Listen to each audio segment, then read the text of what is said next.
For me, one of the most scary aspects of M.R. James's ghost stories is that the world of normality is so cosy before the fall.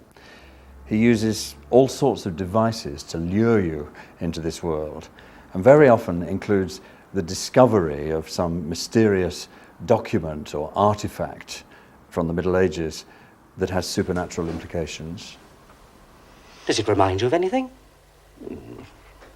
No particular thing, a face of some sort, perhaps. As an expert on medieval art and the Apocrypha of the Bible, M.R. James knows just how to create ancient fragments that are totally convincing. But as the characters in The Treasure of Abbot Thomas discover for themselves, researches of this kind can lead you into some very strange places.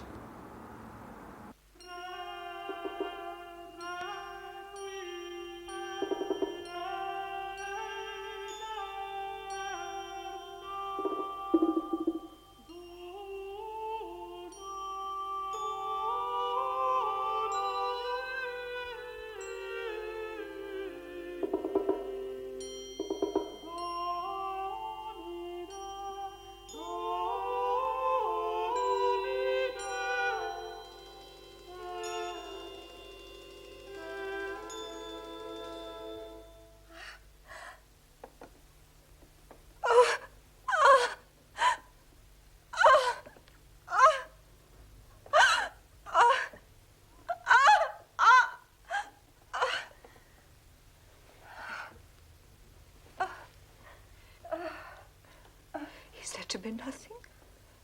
Are we to have nothing from the spirits tonight? I'm sorry, Lady Dattering, but there's a presence which is hostile to a manifestation. If you'd allow me. Oh, Peter, come, join hands, take part. One can't expect a manifestation with you glooming there behind me. I'm sorry, Mamma. Next time, I may. Shall I draw back the curtains? You wouldn't object if I were to invite a guest?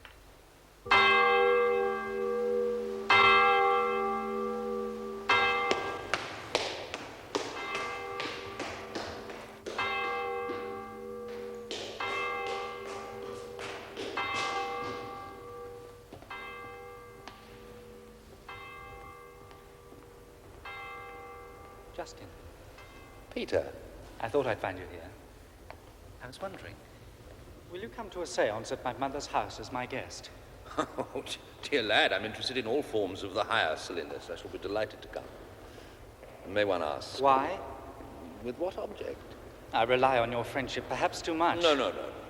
And then you see, your being a clergyman helps, even though you're such a very rational clergyman, Justin. Christianity is a rational system of belief, Peter. Mamma won't accept my father's death. I fear she finds me a most inadequate substitute.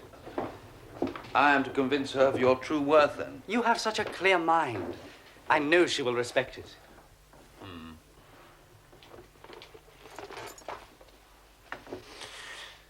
Can you construe this? Oh, you needn't fear for my Latin. I shan't disgrace you. Veramusque presentem diem multa gariunt inter se canonici de abscondita quod amistius abbatis Thomae Thesaro. Up to the present day, there is much gossip among the canons concerning a certain hidden treasure of this Abbot Thomas. What Abbot Thomas? Of this foundation. He died rather suddenly in 1429. It's said that he escaped burning by being carried off by the devil. Why burning? No, he was an alchemist. One might almost say a magician. Not at all a suitable occupation for a 15th century churchman. A charlatan, anyway. Please continue. Ipsum enem Thomam ad hoc Florida in aetate existentem, de quo multitudes interrogatus ubi essit, cum risu respondere solitus erat, Bartholomeus, Judas, Simon, and Matthias, vel vobis, vel posteris, indicabunt. The story is that Thomas, while yet in the vigor of life, concealed a very large mass of gold somewhere in the monastery. He was often asked where it was, and he always answered with a laugh, Bartholomew, Jude, Simon, and Matthäus will tell either you or your successors. You're treasure hunting. Of course not. The gold of Abbot Thomas, if it ever existed, is likely to be very base coin by now. But his rule at the monastery here falls within the period of my studies. I find the old fellow rather interesting. He was such an obvious fraud. Peter?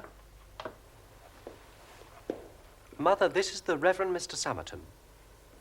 My mother, Lady Dattering. I'm most honored. Miss Punch Highcliffe, Mrs. Tyson, Mr. Tyson. The Reverend Mr. Somerton is my tutor at Oriel, Mother. I've spoken of him often. Oh, yes, very often, Mr. Somerton. Peter has a great admiration for you. I'm sure he would fail in all his examinations if it were not for your assistance. Petit four, Janet? Or slab cake? Well, I think I'd rather like Slab cake. Peter, dear. You undervalue your son, Lady Dattering, if I may say so. Lord Dattering's in very little need of my assistance or any other. I believe him to be one of the most able young men of his generation. Pray, allow me. For Mrs. Tyson? My wife will have the slab cake, Lady Dattering. Slab cake. And I also will have slab cake. If you'll forgive me, Lady Dattering, I shall not have slab cake. A cup of tea will suffice, with no sugar. Oriel, are you interested in birds? College, Oxford. Oriel College. You're a man of the cloth. Most fellows of Oxford or Cambridge colleges are in holy orders, Mr. Tyson. Oh, indeed. Indeed, yes. It's really most kind of you to ask me for tea. I'm in pursuit of some research in the locality and have taken lodgings in the town, but I confess I leap at distraction. After tea, Lord Dattering tells me there's to be a séance. Yeah, that will be my part. Mine and my wife's. We share the gift jointly. Mr. and Mrs. Tyson have been good enough while they are my guests. Guests? The dower house is unoccupied at the present. Mr. and Mrs. Tyson are good enough to make it their home, at my mother's request. We have a séance almost every evening after tea. The results have been startling. Oh, most startling, yes. My wife and I both share the gift. We are blessed. Though we're not in holy orders, sir, or any other order as far as I know, but we have some congress with the hereafter. You would have been burned, I fear, as witches in the period I'm studying. But these are more enlightened times, are they not, Miss Punch Highcliffe?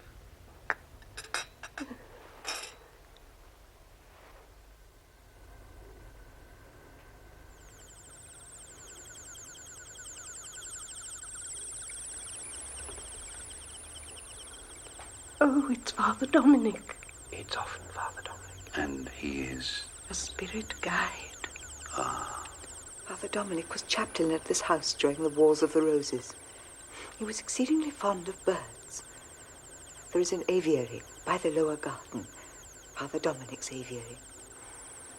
Whenever he comes to us at a séance, he is accompanied by the spirits of the air, and they sing like birds. He speaks to you. He brings messages from my dear husband. Do many people outside the family know of Father Dominic's aviary? Oh, yes. It is in Lovell's Guide to the Historic Houses of Wiltshire and Somerset. But now we must be very quiet, I fear. Mrs. Tyson is about to undergo possession.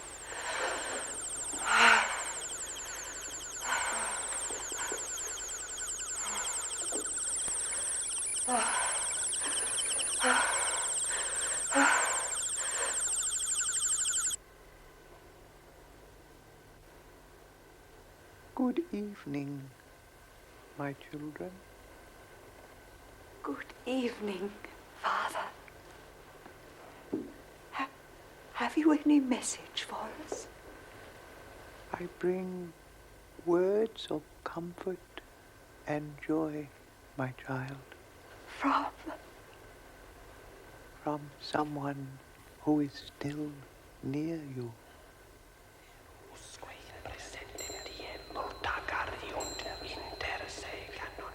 Lady Dattering, may I speak to the good father, as one clergyman to another? Well, Father, may I ask when you were alive? There is no death, my son. There is eternal life. Of course. But in your earthly body in this house, how long ago was that? Time is an illusion, my son. 400 years ago? You may say so. Eras ne vere sacerdos apud nos, and vere hinc pastor animarum penitentum absolvens de peccatis suis. Est-ce que vous avez jamais eu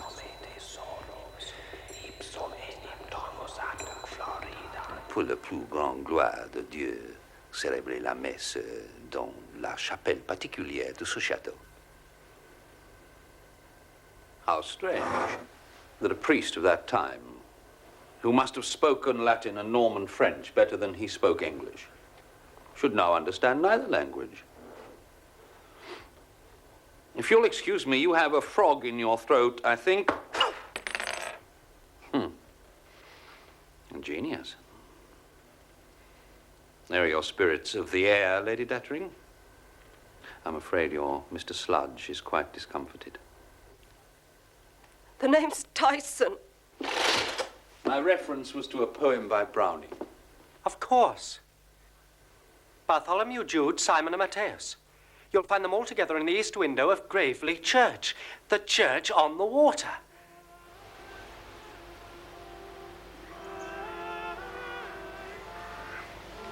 You can see why they call it the church on the water.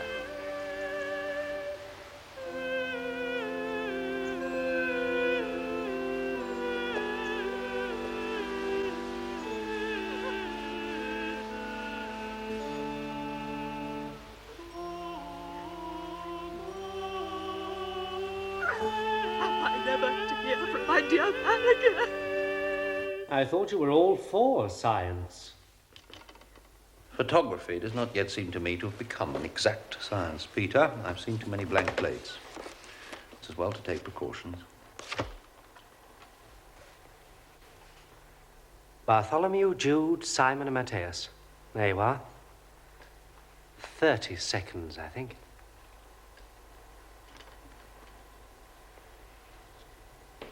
I wish the light in here were better. I wonder. Don't! I'm so sorry. Just it. I wanted to observe the inscriptions on the scrolls a little more closely. I can't believe the camera can pick up such detail.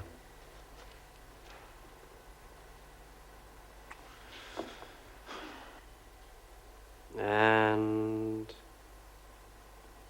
now you may. We should expose another plate, I think. Oh, dear lad, as many as you will. Ad spicit de celis ut absconditar videat. He looks down from on high to see what is hidden. Can that be a text? It certainly sounds like one. Unfamiliar to me. Habent investimentes suis scripturum quam nemo novit. They have on their vestments a writing which no man knoweth. Well, if that's a text, it's not very edifying. Oh, not all texts are edifying. Super lapidem unum septem oculi sunt. Upon one stone are 7 eyes.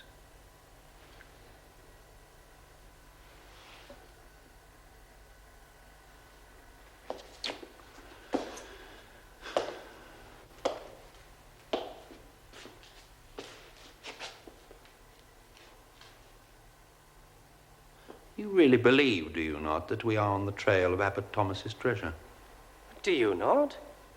I persuade myself that our outing is in some way valuable to the general course of my researches.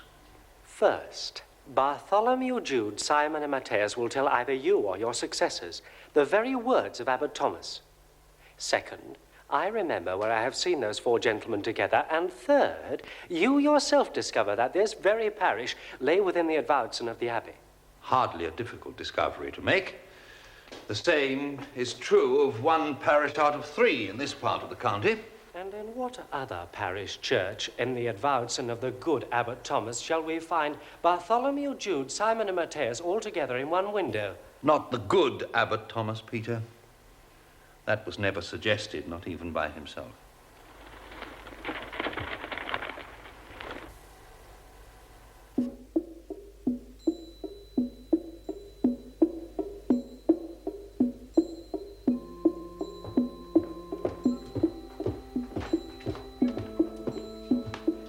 I have something to show you. Photographs? Were we not to meet later for a grilled chop at my lodgings? At present, as you It's see... something odd, surprising. Oh, surprising and odd. Yes, yes, well, I see it will not wait. But do try, if you please, to lower your voice, Peter. I am a guest in this library. There's nobody in the other base. Please look at these.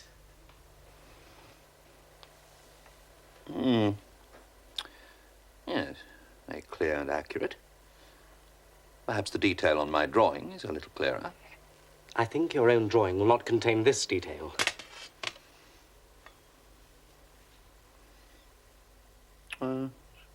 Blemish. Yes. Well, you mustn't blame yourself.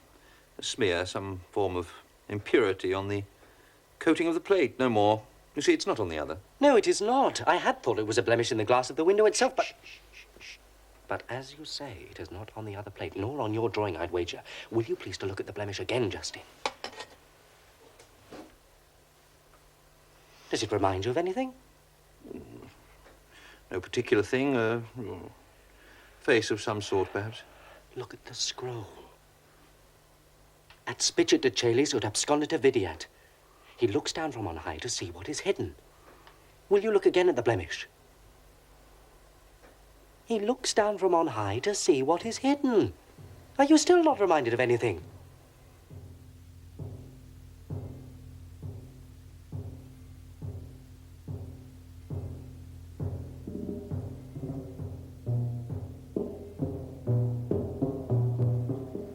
I have no head for heights.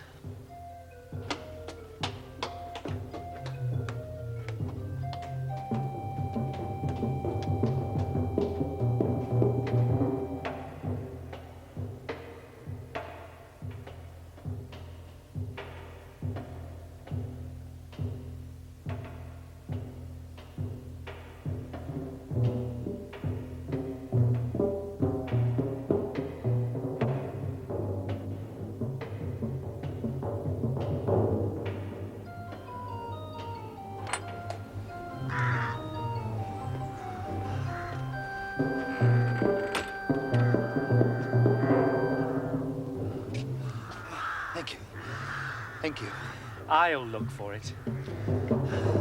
By all means.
What's the matter? I don't know. Something seemed to come at me. Oh, there's nothing there now. Here, come this way.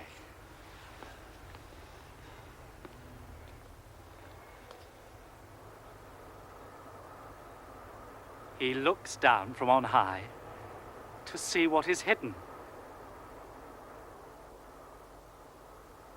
The culvert, however, is some hundreds of yards long. All the better as a hiding place. One could hardly remove every stone. It would be cemented in. So super lapidem unum septem oculi sunt. Upon one stone are 7 eyes. Examine every stone. Then one could hardly examine every stone. For 7 eyes, it would be noticed. Peter, you misunderstand my motives. I do not expect to find treasure. I do not expect that even if we find what is hidden, it will be treasure. Alchemy, the transmutation of base metals into gold, was a delusion like many other delusions of that deluded time. Oh. We are not entered into this investigation for any motive of gain or greed. I had thought of scientific inquiry. If I were thought by my host here, by anyone, to be a mere treasure hunter... Your reputation as a scholar? Exactly. Fatally compromised. Exactly. My sincere apologies. Allow me. Well, we've not yet considered the second scroll. They have on their vestments a writing which no man knoweth. They have no writing on their vestments at all. No.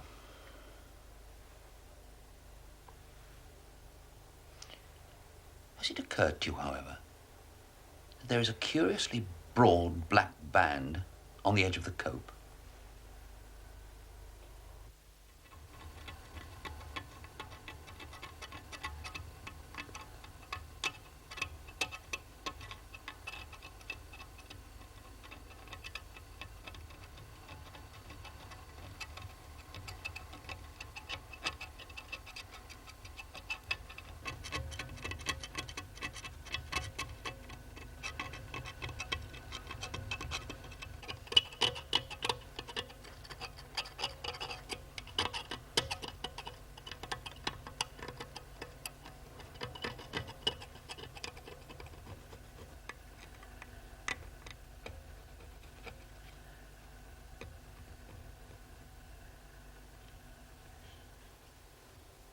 EDMOOMSVIV.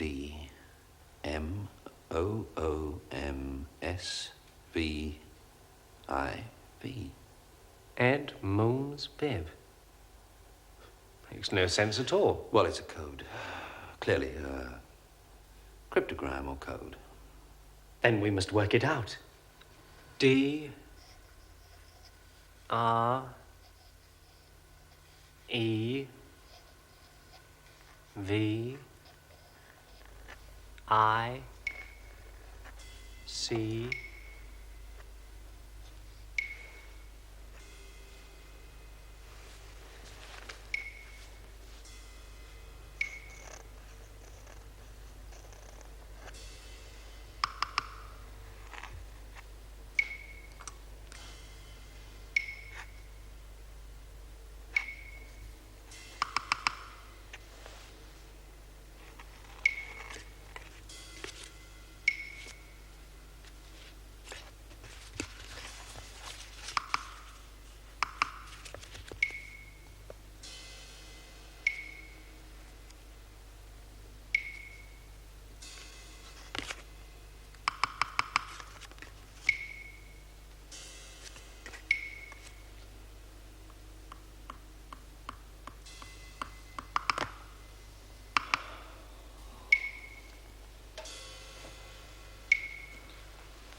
first figure 1 finger in the air, the second 2 fingers, the third 3 fingers.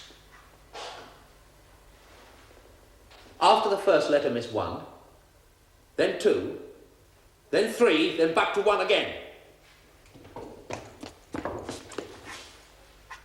Decem Milla. Melia. 2,000 pieces. Auri of gold. Depositor sunt are deposited.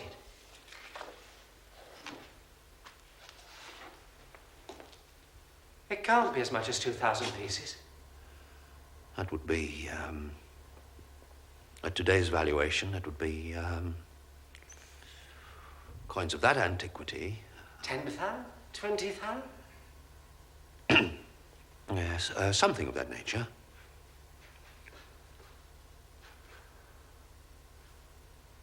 It says here that he set a guardian over the treasure. Gar Akilatouche.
He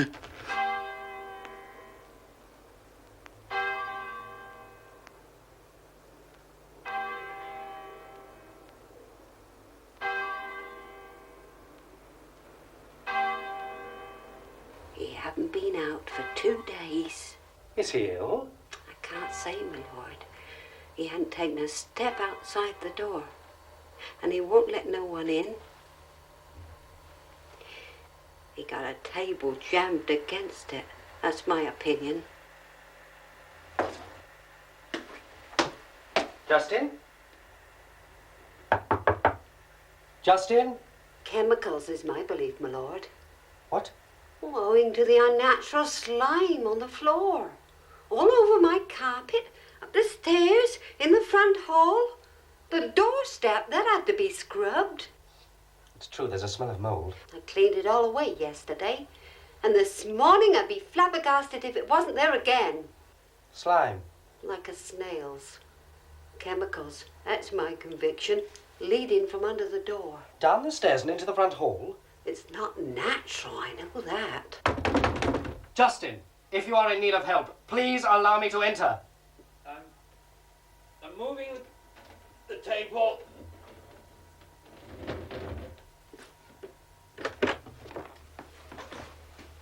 That will be all, Mrs. Datch.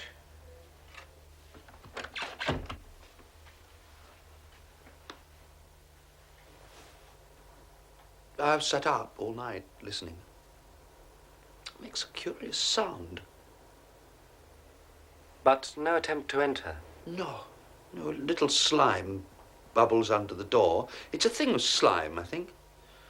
Darkness and slime. It's an unholy thing. When the dawn comes, the sounds cease and I know it's gone. Yet I dare not, as I find, go out. And the treasure? Worthless. Pieces of lead, iron, bronze, various metals, all worthless. I was right, you see. I was entirely right. The transmutation of base metals into gold is, it's all an illusion. Yes. Base metals. You must go back. You must put them back. I must. They must go back! Oh, I'm sorry. I'm very sorry, Peter. My nerves are not good this morning. But I request, earnestly entreat you that you yourself put the treasure back. I dare not go into that place again. Oh, you'll be safe by day. Quite safe by day. I dare not go, Peter. Even in your company. I have set a guardian, the abbot wrote. Gar ac la touche. It's a thing of darkness. One would be quite safe by day. And if it be indeed a guardian, Peter, it will approve of you putting the treasure back. Your logic is faultless as always. Of course I'll do it.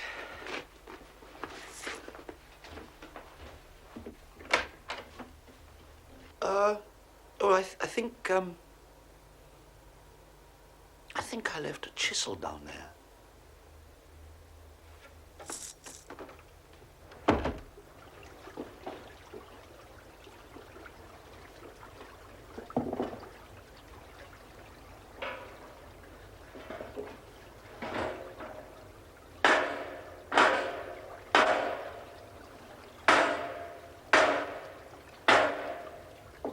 Time heals all wounds. Nonsense. Time heals some wounds. No doubt Mr. Somerton will be up and about again, whatever the nature of his mysterious experience. Nerves. Mere nerves. But my life lost its meaning when my dear husband died. But surely Peter is such a comfort too. Peter will get married soon enough, have a family of his own, and I shall be retired to the dower house to live out my life in works of charity. Oh, is that the doctor coming at last? Not before time. I hope it may be he. We shall leave you alone with him. since we're unlikely to be of any use. I find it is too chilly for a walk. These autumn evenings come upon us quickly. I prefer the open air. We shall see you later, then. Come, Peter.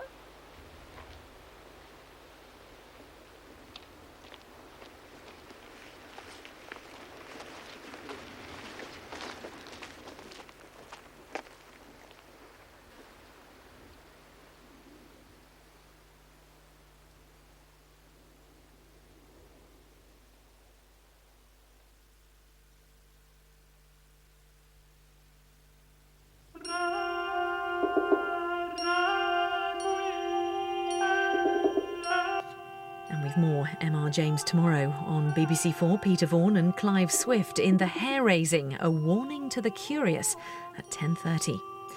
Next tonight, 9 marbles into 4 glasses, so that each contains an odd number of marbles.